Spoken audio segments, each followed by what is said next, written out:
Mr. John, anything new this week? What's new? Let's see. Oh yeah, I'm playing video games again. Okay. Full time. What have you been playing? I beat the precursor to Bloodstain, so I guess the first Bloodstain. Nice. Very the harder than mini game. Yeah, harder than I expected, but it was just that last part. Yeah, if you haven't played it, I'm not gonna say anything, but it's tedious at some point. Mm-hmm. Not in a negative way. Okay. Started playing Deus Ex, was it Mankind Divided? Loved Human Revolution. Super fun games. Love them. Very fun, very good stealth. Played Minecraft for the first time ever. Oh, okay. So now, when we talk about Minecraft stuff, you know. Yeah, fantastic. Super fun. I can see why it's as world-renowned as it is. Yep. But yeah, I enjoyed it. It's a fun game. Yeah, great. Oh, I saw that Wolfenstein had couch play, from what I understand. So that looks pretty cool. Wait, which one? The new one, was it the Youngblood? Oh, yeah. The co-op one? Yeah, with the little Blazkowiczes. Oh, yeah. That's cool. I didn't know about the couch play thing. I just knew that it had co-op because of the premise, but I didn't know that it had couch play. That's cool. If I understood that right, please correct me. But I thought it was, you could co-op do some couch play on that. So I might be wrong. But either way, that's cool. Co-op. It'd be fun. Kill Nazis with a buddy. There you go. Always fun. Fuck Nazis. Yeah. What about you, Patrick? I also have been playing video games again lately, which is cool. Saints Row 3rd, like I talked about on the other podcast, was finally getting re-released for Switch. Runs good, better than the initial reviews were, so that's good. And I actually did enjoy playing it again. That's definitely one of my most favorite games. I really do like Saints Row.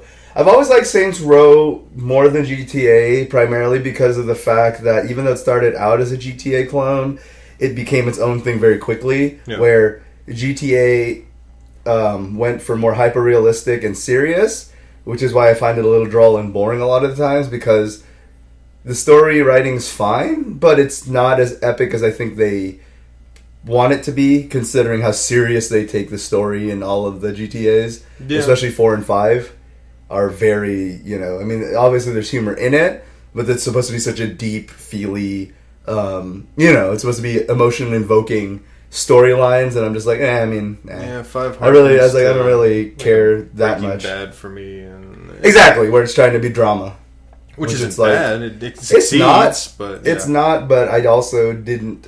The characters were fine, but I didn't care. I didn't get those emotions. Not like I would in a game with a story that I actually like. For example, like Wolf Among Us, where I was emotionally invested. Yeah. I was not emotionally invested at all in GTA 5. So I want to say I didn't have any, and that's just me. I didn't have any emotional attachment to any of the characters. Apparently most people did because they liked those games. But the reason I like Saints Row is because it revels in the fact that it's not a serious game at all in terms of it's a good game, but the story is purposely nothing. And because of that, I think it has a better story. Like Seinfeld? It's a game about nothing. Basically. What's your favorite weapon? The dildo. No, that's the weapon that people who've never played Saints Row use. Yeah, I know. Look at the dildo. Yeah. Plus, that's only in one game, so. But it is the third, right? That's the dildo game? Yeah. But, I don't know. It's just one of those things where the customization's a lot better. I don't know. It just did a lot of... It's more fun. GTA is more polished and better put together, but Saints Row is more fun to play. No, you're right. So do I want something to look at but isn't that much fun? Or do I want something that may not be as graphically enhanced but is a lot more fun to play? That's where I would go. After I did the story missions, you know what I do when I load up GTA? I try to get 5 stars, or I just drive around the island. And that's it, right? Which is pretty fun, but then, It's pretty, but kill an hour. Mm-hmm. I saw this video, it's, I forget the name of the YouTuber who combines videos, but he said that what Phantom Pain and Game of Thrones lack in each other, if you put them together, it would be the perfect game. Where the example they used is if GTA 5 was truly open world, like Phantom Pain is, and you could just pick your missions to go through and pick up things like that. Oh, okay. It would be a little. At first, I didn't see where this was going. Okay. It would be a damn near perfect game. I said, if I was driving around Los Santos and just a random relevant mission popped up, that'd be great. Come to think of it, that'd be really cool. Yeah. Makes me miss Burnout Paradise. You were on that almost to scale, or I believe it was actually a 1-for-1 recreation of Hawaii. Nice. And you were going around, and it was an MMO essentially, where you drove around the island, you could see other people in your server there, and then you could line up for each other and start races, and it was just really cool. I think that as cool as Forza is, and that's about it, since there's no real competition in the racing scene other than Forza. I mean, you have Grid and stuff like that, but that's more rally racing, and no, that's not rally racing. What was the rally racing one? Dirt. There you go. Yeah. Grid is good too, actually. So Grid, I would say Grid and Forza are the two main racing games, and then Dirt's a good one for the rally racing. But anyways, I just wish there was more stuff like that with truly open world stuff. Yeah. I think it's why Skyrim has lasted as long as it has, 7 years after its initial release, is because there is so much you can do there.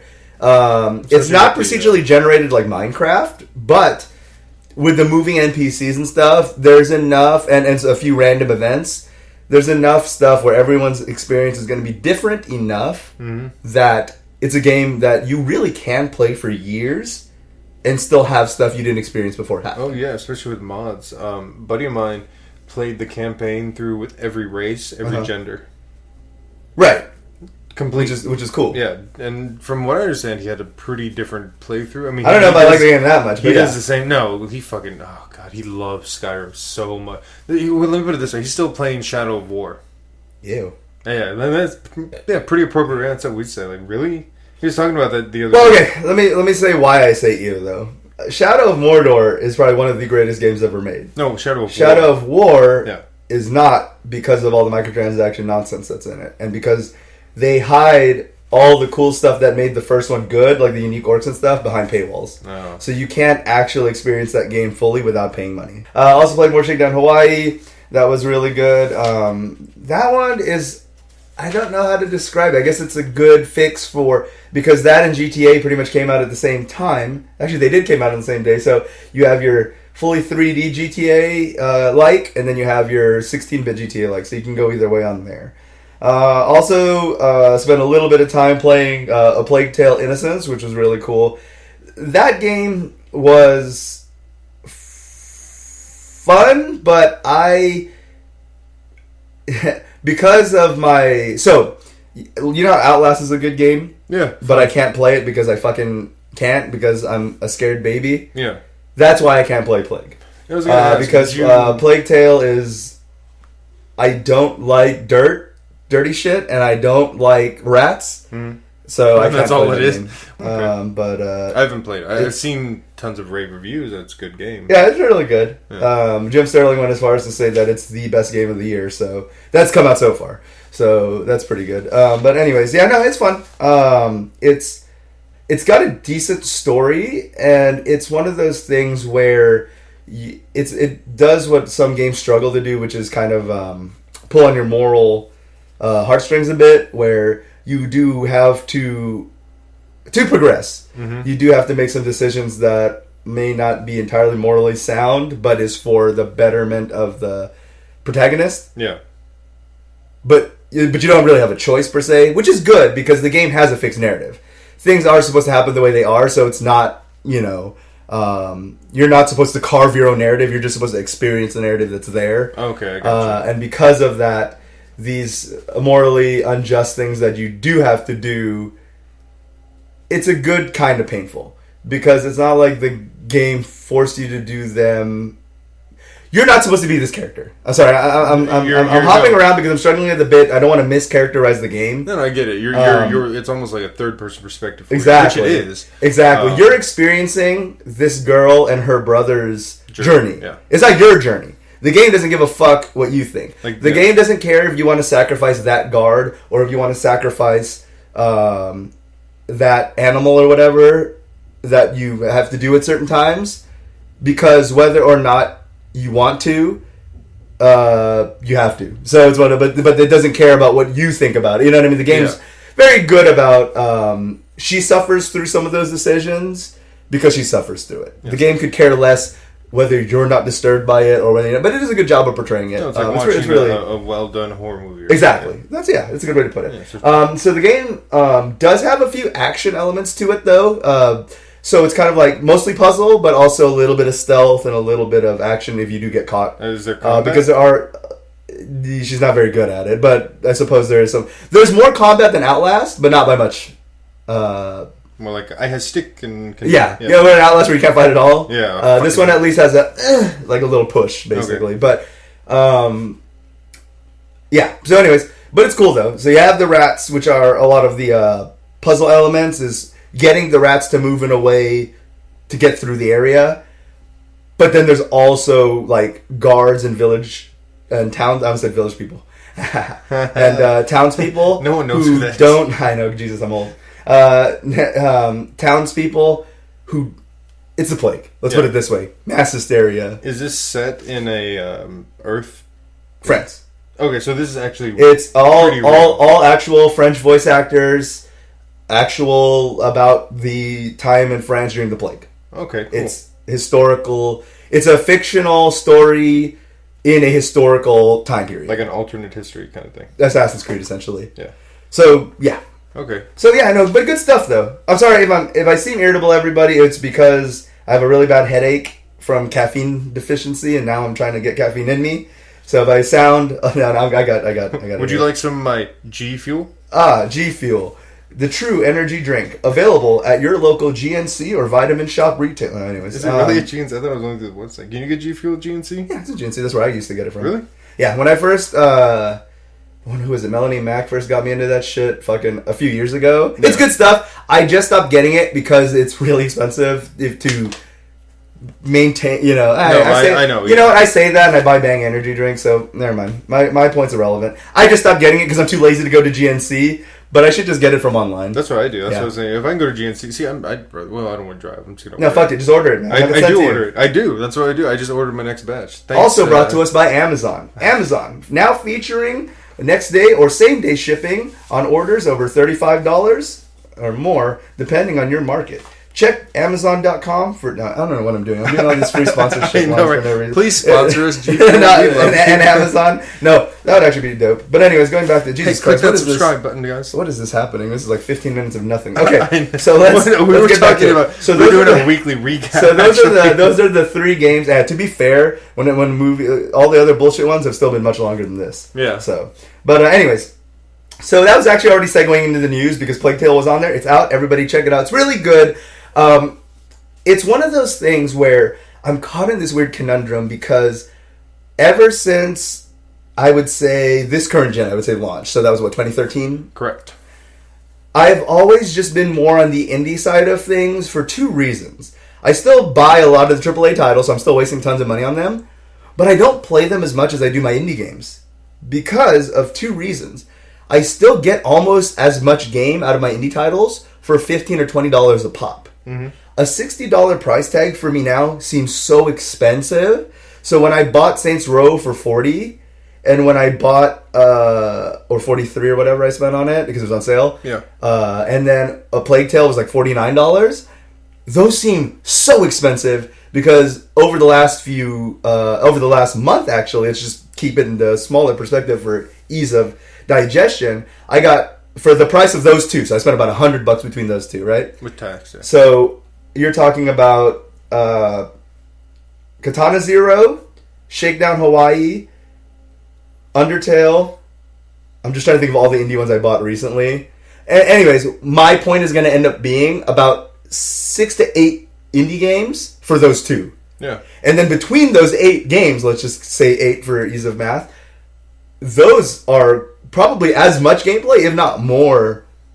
So therefore, bang for the buck, kind of. That's where I'm going with that. No, so it's one of those things where it almost seems hard to justify because the indie market has become so much more better quality. At one point, indie was kind of like, you don't know what you're getting. It's a mixed bag. But now, most of the indie titles that are coming out are pretty good. Yeah. And the price is just much more digestible. So it almost makes it so hard to justify buying all these AAA games that are coming out and actually not being as good. But... No, I know we're not the biggest fans of the STEM here on the show, but back when I had my gaming laptop, that's what I would buy, indie titles on Steam. Right. Because it was good quality, cheap, and a lot of the games were really great and fun. Yeah. You know, one of my favorite games was Why Am I Buried at Sea?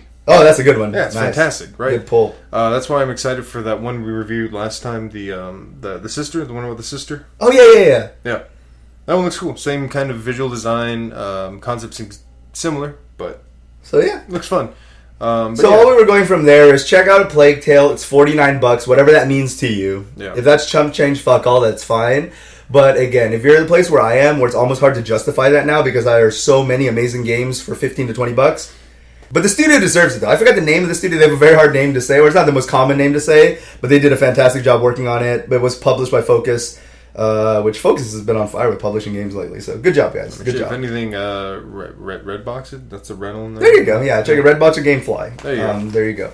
All right, so moving on to the week. If you have nothing else, Mr. John, in the pre-week. The pre-week? In the week recap? No, so I saw Endgame for the 4th time. That's about There you go. Yeah. I think I want to see it again. Actually, no, I want to see Detective Pikachu still. Oh, yeah, we still need to do that. Yeah, we should. We do.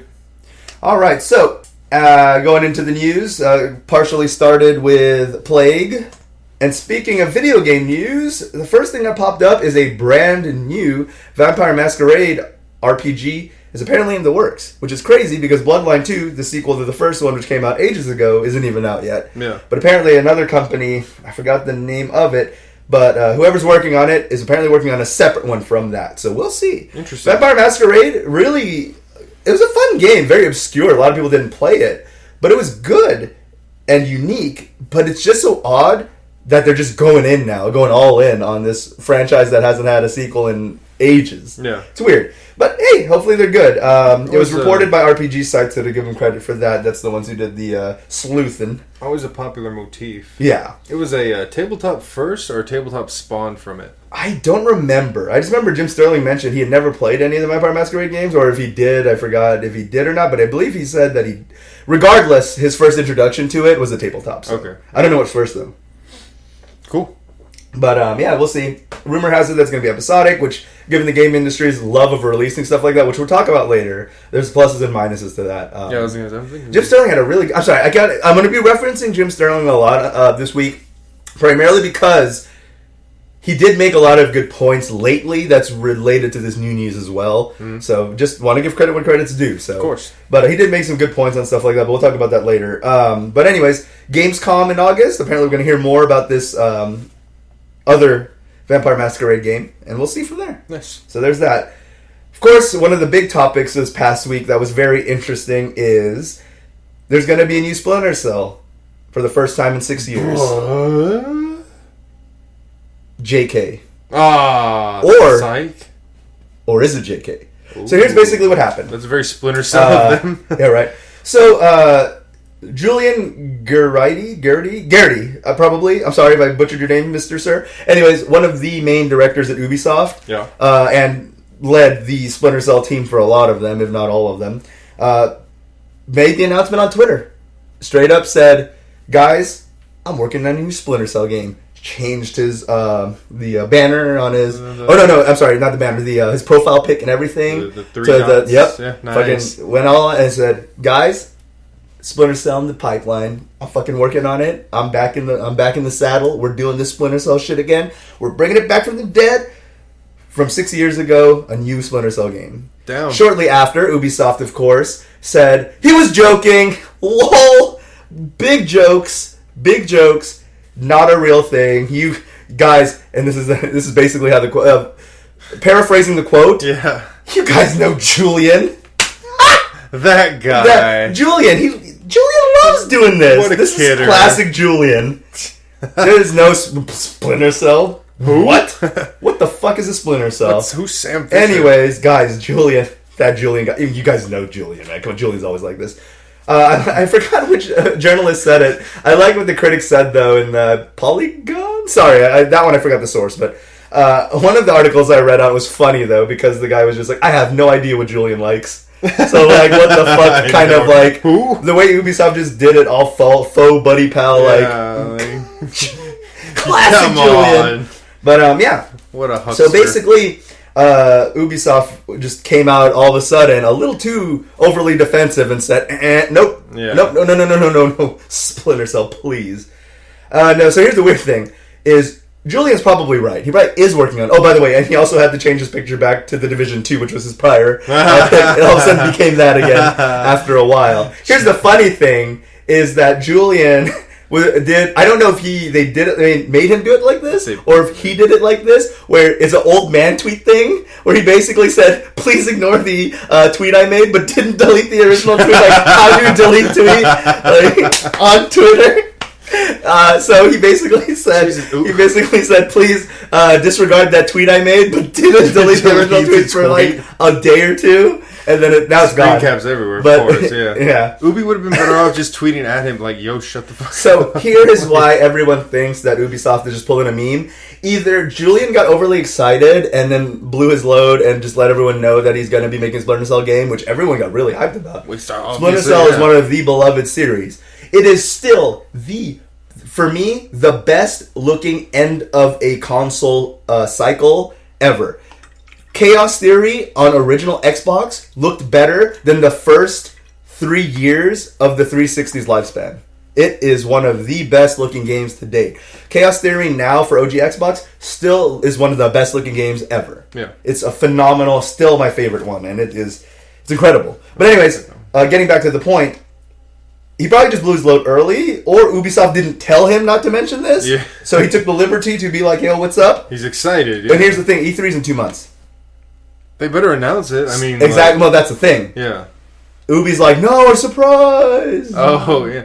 So what? We'll still be hyped. I mean, it's not. Yeah, that's the thing. So now this awkward thing happened. E3's in a couple of months, so we'll see an E3. Probably gonna happen. Probably gonna happen. So a little awkward thing, but kind of funny thing that happened this week. Yeah, it's amusing to be sure.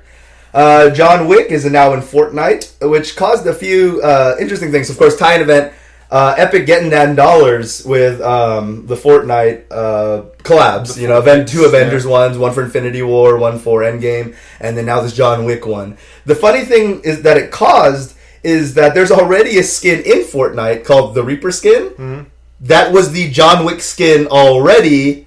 Because, Fortnite does a lot of parody and a lot of references. Yeah, of course. Fortnite is like the reference game. It's a meme machine. It's a meme machine, exactly. So they already made a John Wick reference skin in there. So now there's an actual John Wick skin. So it's a little awkward. So some memes came out of it, like the, who are you? I'm you, but better. And the Spider-Man one. Yeah, the Spider-Man one. There are a few good ones, so it's kind of funny. Yeah. It's funny how the new licensed version and the parody version now coexist in the same ecosystem.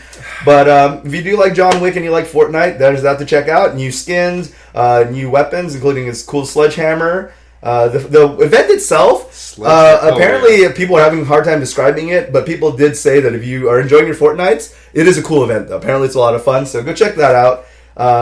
And yeah, just thought it was really funny how it's like the final, you rip off someone or parody someone a lot, and then all of a sudden the OG shows up, and you're like, oh. You're like, oh, yeah. Hey. So, but I thought that was funny. That was the cool thing for that. Classic Julian.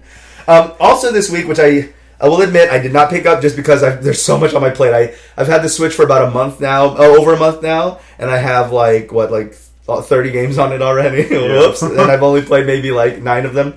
But the Castlevania collection dropped on the 15th. Yeet. So there you go. Amazing collection, done right. Everything faithfully restored. Everything controls fine. No bad latency or emulator latency or anything like that, like what the Mega Man collection suffered with. And then, of course, they also have a cool digital booklet you can look through with all sorts of info art and stuff like that. So very cool collection. All digital, only nice. Digital. Yeah. I'm sure limited run games will probably do a limited collector's edition physical of that if they get the license to it. But other than that, available digital now, $20, 8 games plus the book. So worth checking out for sure. Especially if you've never played Castlevania. Now is the time because you get 1, 2, 3, 4, both versions of 2. Kid Dracula, which was never officially released in the States, I believe. Mm-hmm. So, good stuff, man. Definitely check that out. Yeah. You like your Castlevanias, right? So, I know you did. I know PS1. I know you. Or Symphony of the Night's probably our favorite one. Yeah, I've played everything after Symphony. Okay, all cool. the Game Boy, the original PlayStations, the Xboxes, all that. Okay, cool. Yeah. So there's that. Of course, we talked about this before, how there was going to be a future announcement on this, but now the official trailer came out for Minecraft Earth, which has also been officially named. Oh, that's what it's called? That's yeah, cool. So very cool, taking on the AR game, very much like Pokemon Go did, but of course in its own unique way of Minecraft. For me, they still have not showed gameplay though, of course, but they're still just trying to show you the idea of the app and how it's going to work. If it works as it's shown and intended, I think it's going to be really cool. Yeah, I can't You just got into Minecraft finally, and with that being the case, 10 years later. What about you? Your take on it? Do you think it looks good? Do you think they'll pull through? Yeah, the proof of concept looks nice. I think AR's at a point where it's easy for them to emulate what the main game does. Basically, it's good enough now. It's not like that awkward transition of CG, when CG was really awkward at a point and people were like trying to use it back then. I don't even think AR's refined enough now. Yeah, I don't even think they're going to have the server issues that Go had at launch. Okay, fair enough. That's Microsoft, so yeah. Probably not. Yeah, they definitely can netcode like a motherfucker. Yeah, no, Microsoft's is pretty OP about that. Hell yeah. Oh, go ahead, sorry. No, I think it's going to be great. I played Minecraft, like you said, the first time. I'm glad you liked it. It's fantastic. It's a lot of fun, man. Yeah, I can see the appeal. 4 hours I put in, first time. There you go. Yeah. It's a lot of fun. The cool thing about Minecraft is the procedurally generated worlds. So every time you start a world, it's never going to be the same. The ocean's never going to just be on the east and the west, and the snow area is not only going to be here and all that stuff. Like, it's cool that every world you generate... For example, we're probably going to start our own world soon. And if that's the case, then our world will be different than the one you play with. Yeah. You know. Yeah. It gave me some perspective too about that one guy who spent the day in there? Full 24 Dude, isn't hours. that wild? Can you imagine? What? Because we had... Yeah, you did 4 of those 24 basically. I think we had 12 day-night cycles. Yeah, so you went through... 12 days. As opposed to the 70-something he went through. Yeah, so that's wild, man. Just to think, like, years you could spend in there. Fucking VR. Yep, so hopefully it'll be good, though. I'm excited. No, I think it'll do well. Ubisoft, of course, announcing that, I believe the lead director himself, Justin Farren, has announced that what would have been the competitor to Sea of Thieves, Skull and Crossbones, has been delayed. They will not be at E3 for sure, which means that the game itself has probably been majorly delayed for whatever reasons. Ubisoft is working on a ton of different projects at the same time. Like new Splinter Cell. Exactly. So with that being the case, we don't know why, but it did look promising. I'm really sad that Sea of Thieves wasn't that good, just because it showed a lot of promise prior, and I was very excited for it, but then I just heard... I don't know if it's gotten better, but I know at launch it was fucking empty and droll and I heard it wasn't fun, which was disappointing too, because that was an aspect of Black Flag that I enjoyed, going back to Ubi. And so Skull and Crossbones looked like a more promising version of Sea of Thieves. Mm-hmm. So, hey, hopefully it's for the better. Again, as long as it's for better development and they just need, take your time. Even if it gets delayed a fucking year, at least it'll be good. Look at Final Fantasy 15 and Kingdom Hearts 3. They both took over 10 years, but fuck it. At least they came out fine. Yeah. So there's that. All right, let's get into the Final Fantasy 7 news. Of course, the trailer dropped like hours or like the day after we recorded the last one, goddammit. As usual. So that ended up happening. But the Final Fantasy 7 Remake trailer coming out. Of course, not really going to be called Remake. It's going to just probably be called Final Fantasy 7 2019. That'd be a little weird. But, call it Remake, I dare you. Of course, I've been replaying Final Fantasy 7, as you guys know. So with that being the case, it's timely that they would finally make another announcement, because it has been years since the last one. That's actually one of the first videos I ever made on YouTube that took off. When the initial announcement trailer came out, and then I got disappointed that it wasn't Shenmue as a meme. That trailer blew up for better or worse. Mostly for better. People didn't seem to enjoy it and realize it's a joke. Other people, of course, getting triggered that I was putting Shenmue 3's announcement over Final Fantasy 7 Remake's announcement. But to be fair, I'm still more hyped. Again, I don't hate Final Fantasy 7. I just think a remake's unnecessary. I hate it. Of a classic. I think it's dumb they made Tifa's boobs smaller. oh no. What do you mean? Wasn't that Tifa jumping over the banister in the trailer? Oh, no. That's Jesse. Who? Oh, God. I'm assuming... Okay. So John, ladies and gentlemen, has not played Final Fantasy 7. I've never played... Oops. At least that's why he didn't know. If he had played and still confused Jesse for Tifa, that would have been... I didn't even know there was a Jesse. Yeah. So, but... so here's the thing. Once again, Jim Sterling reference. You guys should check out his video on the trailer for the remake that came out. because he did express a lot of good concerns that some people I know personally agree and disagree with. There's people who I'm more in agreement with him, where A, it's unnecessary. B, Final Fantasy VII, especially at the time to now, back in 96, and it's even relevant now, made a lot of political statements that are very real and very relevant. It basically had a very deep story that was very, like, corporation nonsense and corruption and stuff like that. That's relevant today as it ever was in 96. And with that being the case, there was more than just, ooh, Sephiroth looks cool, than people, you know what I mean? All the media coming out of the original Final Fantasy VII all just kind of tries to focus on the parts of the story that's actually not even that important. Rivalries and what nonsense. How do you think they're going to, if they keep it in the game? If they do, okay, yeah. How do you think they're going to keep society at present will react to the whole Cloud in the bathhouse scene? So that's the thing, right?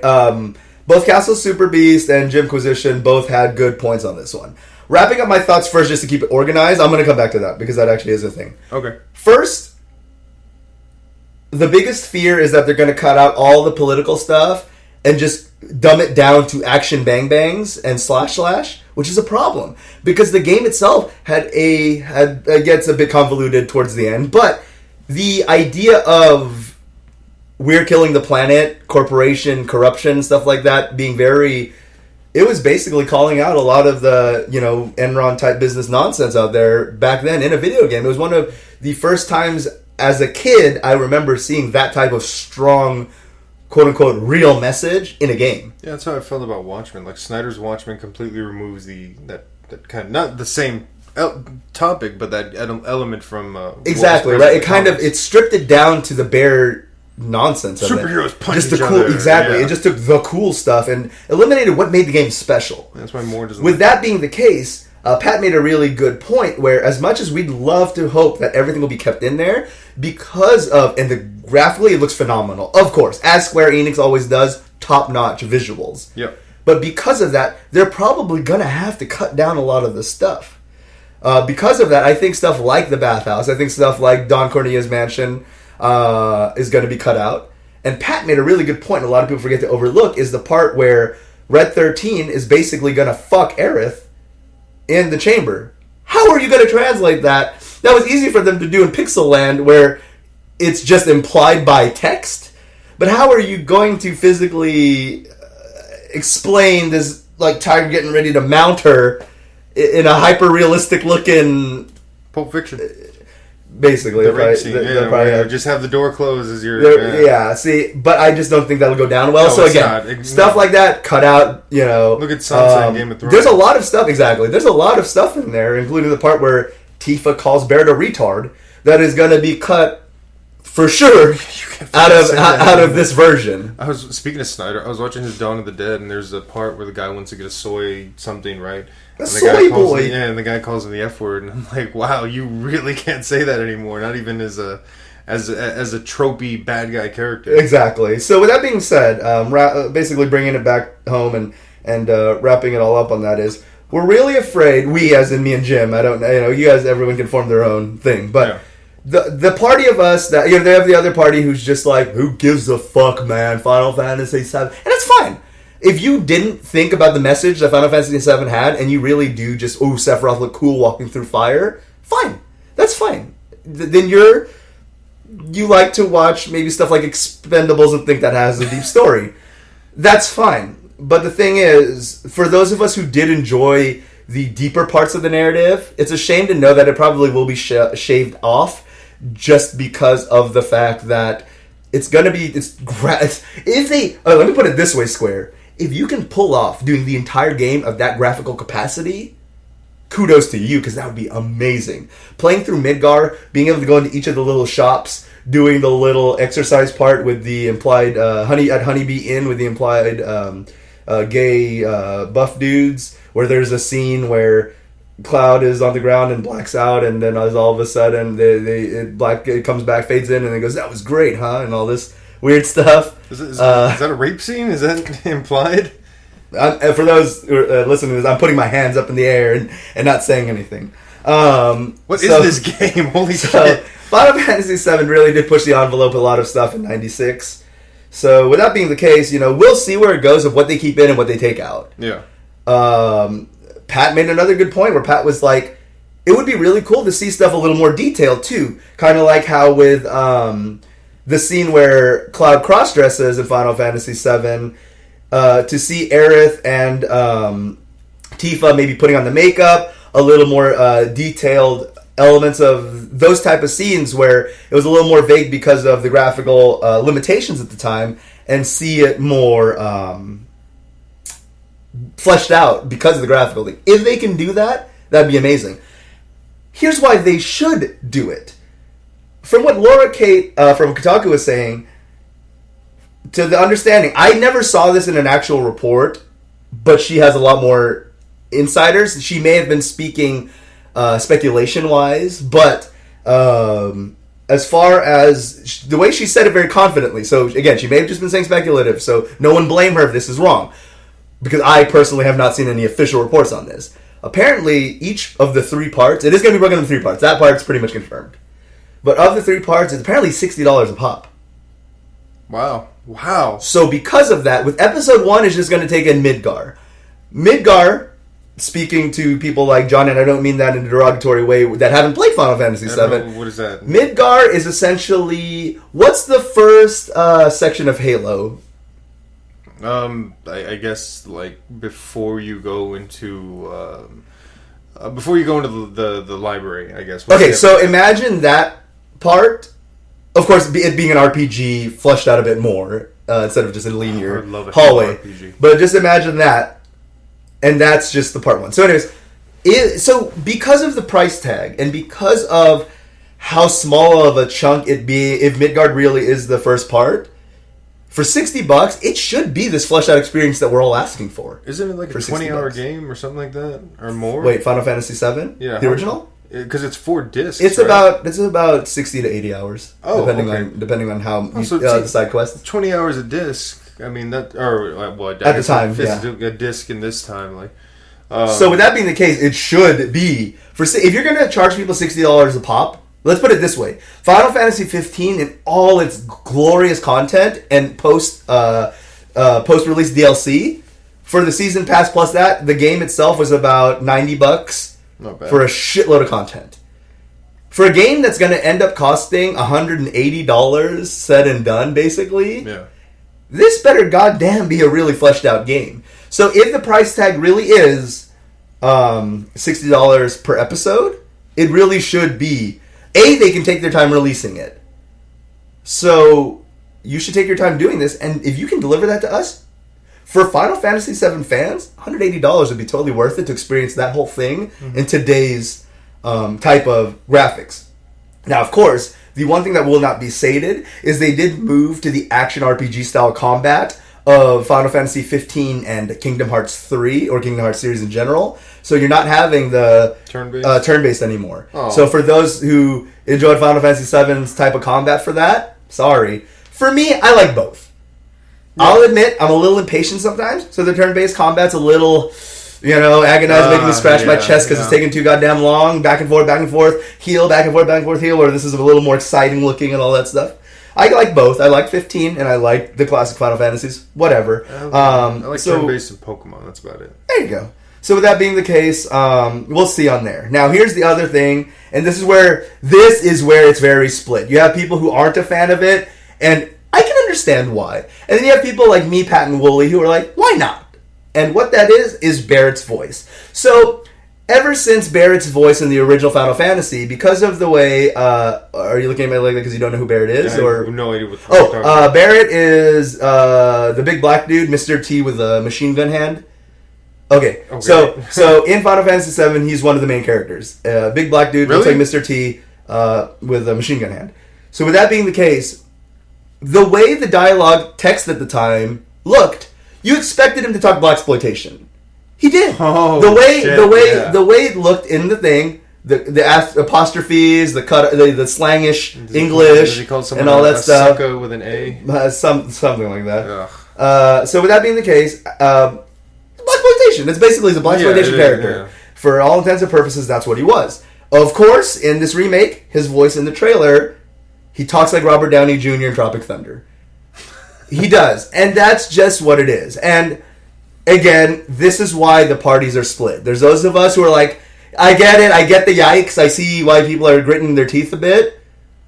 But that's what Barrett was in the game that we remember. We just didn't hear it because there was no dialogue. It could just be who he is. Yeah. So with that being the case, but I also understand why people are a little, because, hands off. Exactly. Yeah. I'm coming to get you, Cloud! Get you! Gonna get you! And that kind of... Is that what he says?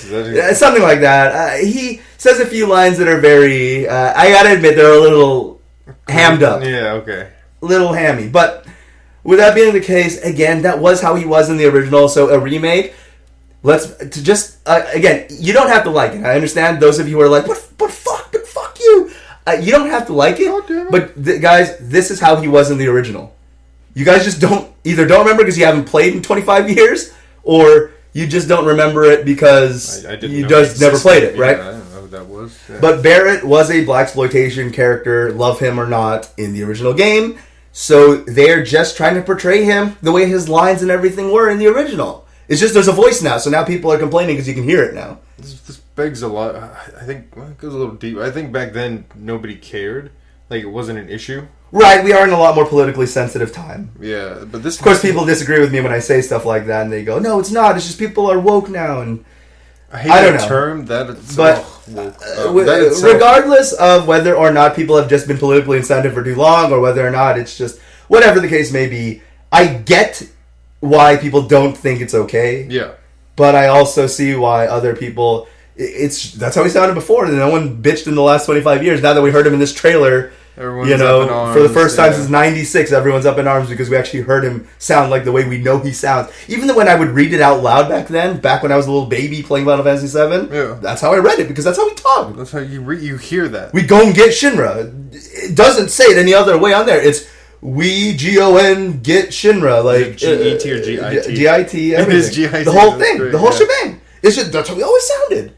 We want to change him now? I'm gonna get you, sucker. Basically, I mean, again, Japan's reference for black people at the time was probably just that, basically. That and black man and white man can't It just really was. So, with that being the case, at least it's not blackface. That's all I can really go with. That's all I'm going to say. Is that, like, if it was something that severe, I would get it. But again, I still understand why some of you don't like it. That's fine. No, you don't have to like it. I'm just reminding you guys that he's always been this blaxploitation character.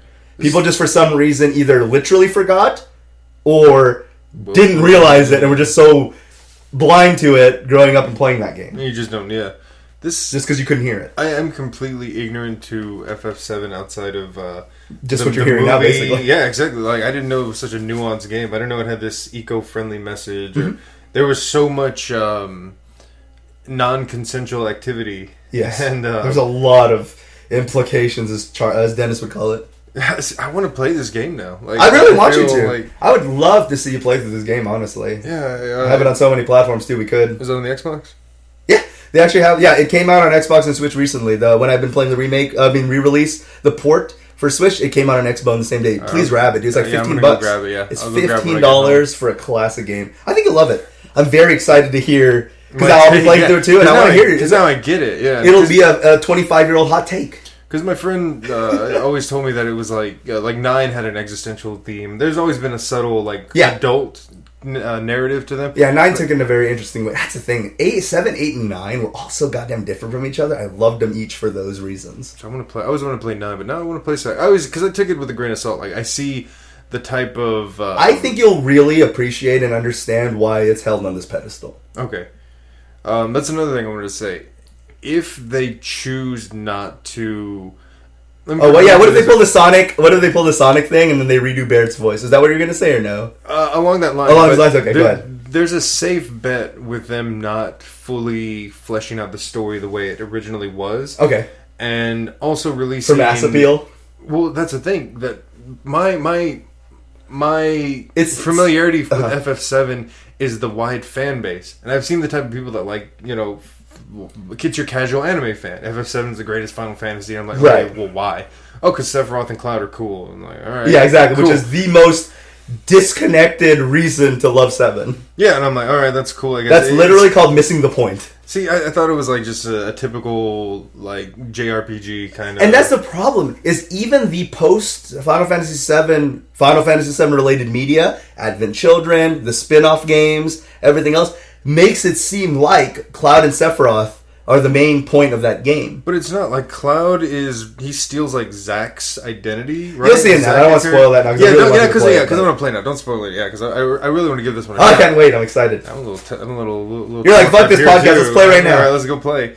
But that being said, I think that there's a safe bet in the mass appeal to where even if they don't release the game as it was, even if they don't give you quite the content that is deserved, they'll still make bank. Yes. No matter what. They will. And that's the thing, is the sad part of it all is it seems like they're doing it more for the bucks than they are. At first, they announced it, they tried to make it sound like yo, my 7 people, I got you! The most classic, revered Final Fantasy! I got you! And that's what it sounded like at first, like it was going to be this beautiful homage, labor of love to a classic title. Yeah. But now it's based on what we're seeing, and everyone's getting to the scary realization that it's for money. I feel like you could get a pre-order at Hot Topic, and that wouldn't be such a stretch. Right, basically something like that. Yeah. But, for those of you who are tired about hearing this and you're still here... Thanks. More in June. We're going to see more at E3, more details coming then. Based on the timeline of announcement to release of most things, we'll probably be getting Episode 1 Midgar in December, probably. Okay. We'll get this gravy train rolling. I'm excited. We'll see from there. The episodic release thing's a little sketch, but whatever. So we are in today's industry. I'm going to try and at least get through Midgar by the next cast. There you go. Oh, that's exciting. And please take your time exploring and everything. Okay. Like, it's really cool. Yeah, I'm a completionist. God, this is going to be so good. All right, so moving on. John, I'm going to let you take the lead on this one. Yo. Medieval trailer. Oh, I'm so fucking excited. Fortescue was my shit back in the day. I fell in love with that game from the old McDonald's. Yeah, McDonald's used to give you video games. If you didn't Believe it or not. They did. They would give you free demos. I think I got Spyro 2 and Medieval. But it's a fantastic game. I love how many people are, the younger audience, what the fuck's a demo? I know, what's a demo, right? That's not a thing anymore. Holy shit, that's not a thing anymore. Demos, kids, are where they let you try before you buy. Just to see not like Yakuza 6, where they gave you a blocked version of the full game and then accidentally released the full game. Really? But anyways. That's fantastic. Whoops. Whoopsies. No, I'm very excited for this remake. Medieval is a classic. I hope that the frame rate issues we saw in the footage is not in the actual thing. Well, here's the sad thing, right? Is I saw a bit of this frame drops and stuttering. Here's the problem. Should that really be in here? If you notice that in the footage you used for the trailer has that, should you use that footage? What if it's just and here's the worst part. At the end it goes, captured on PS4 Pro. I know. Like, oh my god. So imagine how that's going to run on the regular PS4. What the fuck? Damn. But anyways. What if it's just a reskin? Oh, Jesus. Right? But anyways, yeah. Very exciting. October 25th. That's coming. John's excited. Yeah, I'm excited too, but never as excited as him. Couldn't wait 6 days, really? Right? I would have waited. But anyway. I know. I found that really odd when they said the 25th. They just blew their load a week I know. All right, whatever. Cool. But there you go. Oh, you know what? I bet you the 31st isn't going to be on a Tuesday. That's what I'm thinking. So that's probably what it is. Not a Tuesday or Friday. Release it on a damn Monday. I don't now, care. Something that's more in my wheelhouse. Monster Hunter announcing their first massive expansion, Iceborne. Very excited for that. Coming out September 6th. A bunch of new stuff's going to be on there. It is a huge expansion that's coming out. There's also, for those of you who want to jump on the train now and literally spend hundreds of hours in that game, that's the problem with Monster Hunter. If you do not have a few extra 100 hours in your life right now, you can't play it. Sorry, that's just the bricks of it. You just can't. Yep. But yeah, you can buy it as a bundle with both the expansion and the regular game. I'm sure it's going to be either around, with the game being as old as it is now, a couple years now, it's probably going to be $60, maybe 80 for everything. Mm-hmm. So there you go. That's fair. It's going to have brand new weapons, brand new monsters, reworks of monsters, new narrative, everything in there. So definitely worth checking out. Of course, pre-order skins. Got to be a thing. Don't know if they're going to be sold in post. Probably. But that's more Capcom's thing. Don't blame the developers of Monster Hunter. That's not their thing. They're just forced to shoehorn that in there. But yeah. And speaking of Monster Hunter, we also got to see the gameplay footage of the Monster Hunter-like Dauntless. I don't know what to think of it because it looks like the problem with doing your Souls-like or your Metroidvania or your Monster Hunter likes is you're always going to compare it to the original.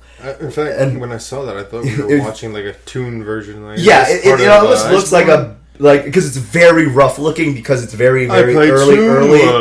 It looks like So I don't know, but it looks like I'm always down for more Monster Hunter like games if it's good. It was very rough. It looked like it took forever to kill monsters, and don't worry, some of the boss battles in Monster Hunter take a lot of time and trust. But there was just something about it that looked a little rough, so we'll have to see as more stuff comes about it. But it was interesting seeing those 11 minutes of gameplay that came out for Dauntless, so we'll see from there. If that's your appeal and you like Monster Hunter, give it a go. Yep, exactly. Red Dead Online, of course, finally coming out, like everything else Rockstar does. A lot later than expected. But that'll be coming out for that. It took forever. Here's the thing. It's probably going to happen that I'm worried about. Is that GTA Online was fun until they just started plaguing with microtransactions. Basically out of the box it came out of it. But I feel like they're going to do that with Red Dead 2. You know, your little cowboy bucks and you're going to get to buy. It's just going to be... It's a problem. It's all greed. Yeah. They're hiding these cool things like GTA Online and Red Dead Online and hiding it behind like paywall and microtransactions. It's such horseshit because it looks so cool, but then it's not going to be, probably. Pre-order now for your special Old Town Road hat. Right? It seems like there's going to be... an expansion to the story. The only thing that was really weird about the trailer, it was just the overuse of the same thing over and over again. Betrayal, bang. Betrayal, bang. I know, right? Betrayal, bang. Like 3 or 4 times in a row. But he's going to shoot the bad it's guys. Like, what? Like, what the hell? Why did they redo it like that many times in a row? It was weird. But hopefully it'll be good. We'll see once it drops. That's all there was in the Old West. Just betrayal. Betrayal. I guess kind of, right? Yeah. Another weird thing that happened shortly after we filmed or recorded the last podcast was Bethesda getting bonked for plagiarism. I saw that. So, here's the problem. You have cases of accused plagiarism where it's like, perhaps, like that time that Sweet Child of Mine was accused by some indie Australia band from years ago that they ripped off them. They did, now granted their song probably did come up first, but you really think they heard this obscure Australian man in Perth and heard this and was like, rip off. Right, what is this? He hates that song, by the way.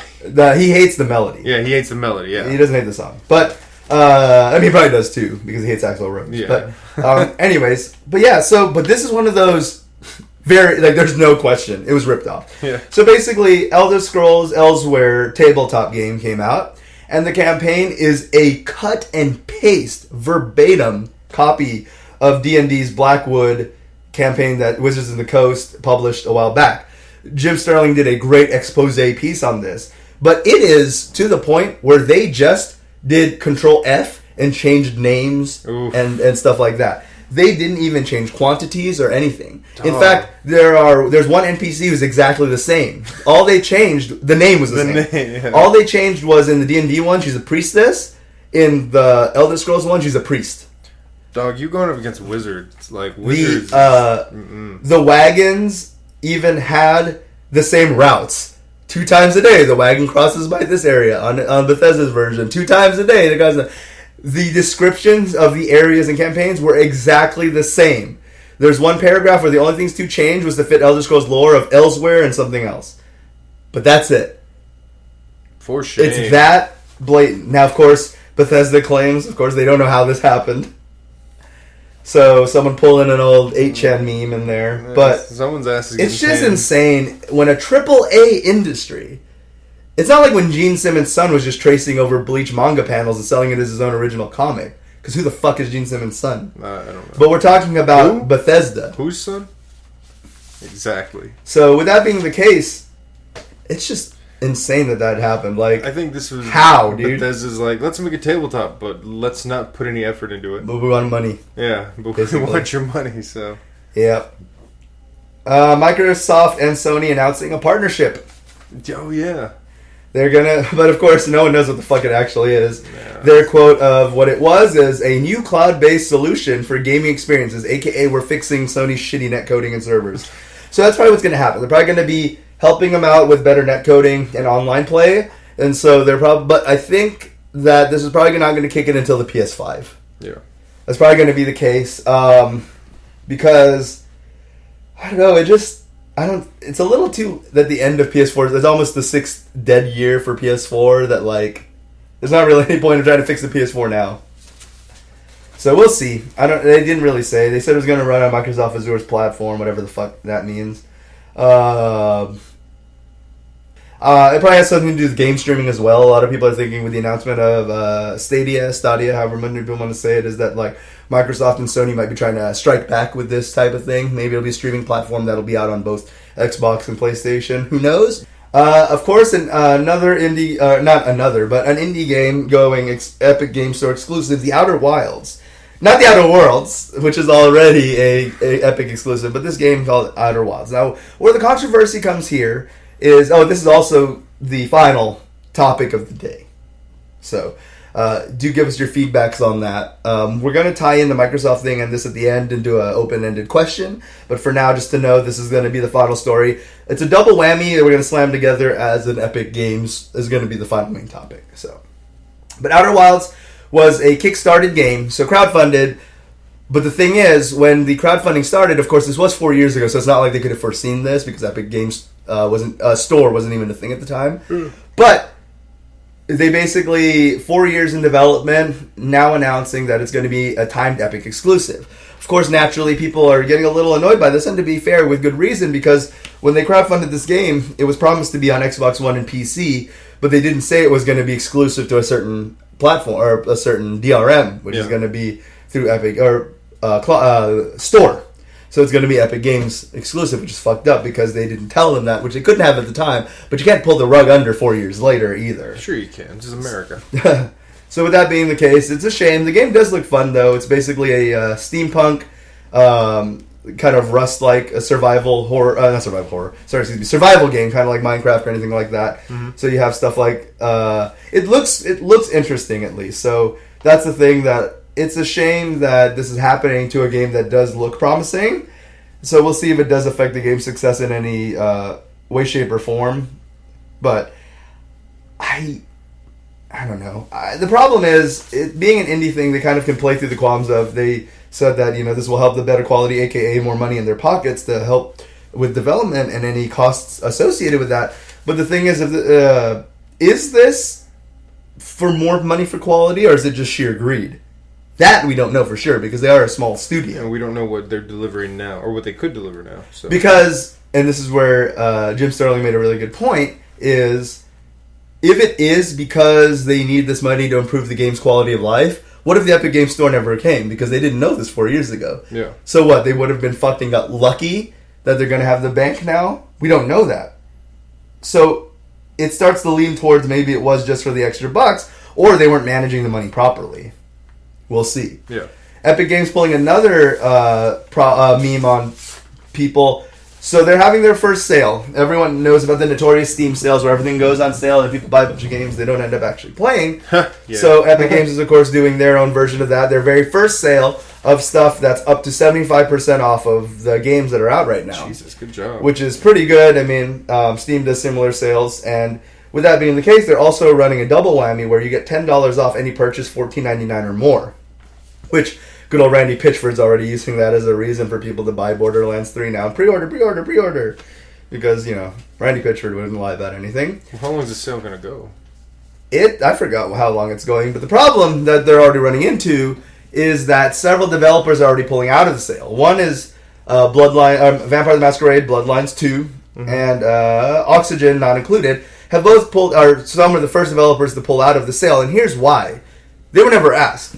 See, when these games go on sale, like say on Steam, for example, Steam usually sees how much each developer wants to go ahead and discount. What can they afford to discount it for? Yeah. Another problem that this causes is that Epic Games is kind of doing this where they're trying to build a monopoly by running everyone else out of business. By buying all these buying up all these people to be exclusives and undercutting every other store by games that aren't exclusive, making it the cheapest possible way to get these games that you want. Mm-hmm. You're basically making it look bad, so when the games go back to regular price after launch, now it looks like the developer raised the cost. Yeah. So this game that you got for, your 50% off plus $10 You know, you're essentially making a $20 game look like a $10 game, let's say. And then when the game comes out, it's like, oh, why is this a $30, $40, $50, $60 game? It causes issues like that. Yeah, they're going to have to bankroll the devs to make this happen. Yeah, so Oxygen, the developers of Oxygen Not Included, completely pulled out. The developers behind Vampire Masquerade 2 did say they're trying to come to an agreement of what the sale could be, but they didn't agree with the initial sale price that it was at the moment, especially because considering the game's not out yet, so it also does penalize their numbers money-wise when it comes to running up how much they made on launch. Yeah. So that's also an issue. But the representative from Epic did say that the developers do have the right to opt out of these sales, as was shown by the other two developers that we mentioned. But the problem is, how about asking them first, though? When you put these games on sale, you are supposed to see what they feel comfortable selling their game at. Yeah. Just because it's on your store doesn't mean you're the be-all, end-all of like getting to say how much these guys who made these games are going to charge for it, whether it be the publisher or the developer that you're asking. Yeah, it's like Epic's trying to be the good guy, but they're not doing it the right way. Mm-hmm. And Jim Sterling made a very good point that I want to run on now, which is that the problem with the way Epic Games Store is doing everything is the fact that, they're trying to run out of all business to basically make a monopoly without having a monopoly. Mm-hmm. And the issue with this is that proves this is that the Epic Games Store isn't even completed yet. There is no Steam-like client. There's not even a shopping cart, so you have to buy each game one at a time. Really? So with that being the case, it just shows you where their priorities are at. It's all about just making money and killing all the competition now, then we'll worry about making our shit better. Yeah. Which, what incentive do you have when people don't have a choice? Yeah. It's like Comcast versus, whatever, Time Warner or whatever, what else where is you left? only have a couple of choices, Yeah. where they're both trying to fuck you with the bad quality. Huh, so maybe Epic Games isn't a good guy. Exactly. It looks like they're trying to keep that mask on without actually fulfilling it, but also if all the witnesses are dead, what can you do? Deal. So yeah. Any input? I think we pretty much covered it there, but that's pretty shitty of them to go forward and think that they have the wherewithal to just be like, all right, so thanks for giving us your games. We're going to sell them for cheaper than you would want, and you're going to take what you can get. And if you don't like it, sorry, not sorry. Yeah. But that's just the way it goes. We're Epic. We're the good guys here. Yeah, I know, and that's how they got to do it, right? They just shot all the guys in the room and said, don't worry, guys, we're the good ones. Yeah. We just killed everyone else. Betrayal. Exactly. Red Dead Online. But yeah. So yeah, let us know what you guys think. The two open-ended questions I want to leave you all with for the week is, A, should companies like Microsoft and Sony probably make the industry better by playing well together, or do you think they are better as dead-set rivals like Sony's been trying to maintain all this time? Yeah. And should companies like Epic be able to make these calls? If people are going along with it, does that make it right? Or should moves like that be called out and held accountable for rather than just, let them run free? Because again, it's like what people run through with the whole Randy Pitchford thing. People have been getting mad at my accusations of calling people kind of like telling them they're supporting bad work conditions if they support Borderlands 3. Mm-hmm. But in a way, that's what it is. They kind of tell me, well, I'm going to go ahead and buy Borderlands 3 anyways because I'm really excited for it. And I tell them, I said, that's fine. But understand that by buying Borderlands 3, you're enabling Randy Pitchford to do the ill business practices and say, that's fine, because it's hype. So if a game is hype enough, is what you're saying, is if a game's cool, if a game looks good enough, if a game is hype enough, it's okay for slave-like work conditions and lying bullshit CEOs to be, they're cool. Like, as long as the game is hype at the end. It's like buying most diamonds, most of them are going to be conflict. Exactly. So we just want conflict. So that's what that's what I called it. I called it the most blood diamond game of 2019. Yeah. And of recent memory, and people took opposition to that because they're excited for Borderlands 3. But the problem is with the way they fucked David Eddings and Troy Baker, which by the way, remember how Gearbox said that it was like they couldn't come to an agreement with Troy Baker? According to Troy Baker, he more than wanted to do it. They didn't offer it to him. He just learned through the news that he wasn't going to be called back because it's too expensive, basically. So yeah, Troy Baker did say he wanted to do it regardless of what they said. So so there's that, you know. So basically, you're saying that it's okay to fuck ex-employees like David Eddings. It's okay to fuck people like Troy Baker. It's okay for Randy Pitchford to lie out of his ass about microtransactions and everything like that, and redefine what microtransactions are, and that they're okay to have in the game. I'm sorry. Even if you really like the game, that's fine. But understand that if you are going to buy that game, you're enabling this. You are. Because what happens if we all just didn't buy the game, Borderlands 3 sold 0 copies, or a minor amount, like 100 copies or something like that? Yeah. They'd be so fucked. Yeah, that would send a real message. Because you also have the other people who tell me, well, there's nothing you can do about it, so just enjoy the game. There's always something you can do. It's just that not enough people are doing something about it. Yeah, exactly. Nobody cares. So that's the thing. Again, buy it if you will. I'm not telling you not to. I'm just merely stating the facts. The actual facts that you're supporting that. It's just what it is. Play it. Play it. Play it guilt-free. I don't care. I'm just telling you what it is. Yeah. If you play and buy Borderlands 3, you are supporting Randy Pitchford and his agenda. Yep. That's all it is. You're reinforcing not so nice business practices. Yep. The overworking, the bullshit treatment of employees. The bullying. In an already... Almost. Yeah, exactly. In a very, very... he physically assaulted David Eddings. Accused of. Allegedly. Physically assaulted David Eddings. And if he did, you're supporting that. You're saying CEOs are allowed to put their hands on employees. And you are saying that's okay. Didn't mean to drag that end point on, but that's just what it is. Sorry, guys. I'm not really sorry, but I'm just telling you. Like I said, you don't have to agree with me. I'm just telling you what you're doing. Yeah. Do it all you want. I don't know. Everyone is hitting me up on social media like I was telling them what games to buy. I'm not. I'm just telling you there's ethical fucking, negative things on this associated with this game. That's just, Anyways, for the listeners, all three of you that are left after that rant are on here. Where can they find you, Mr. John, on the internets? You can find me at disasterman_music on IG and at evildeadguy on the Twitter. You can find me on @ZDRocker at most social media platforms. You can find all my projects, except for this one because I keep forgetting to add it on the website at slimvisionentertainment.com. And you can find all episodes past, future, and present. I've heard it present before future. On disconnectedcast.com. And until next week, we will see you guys then. Until then, catch you guys later. This is episode number 10, so thanks for sticking with us. Here's to 10 more. There you go. Take it easy, y'all. Take care.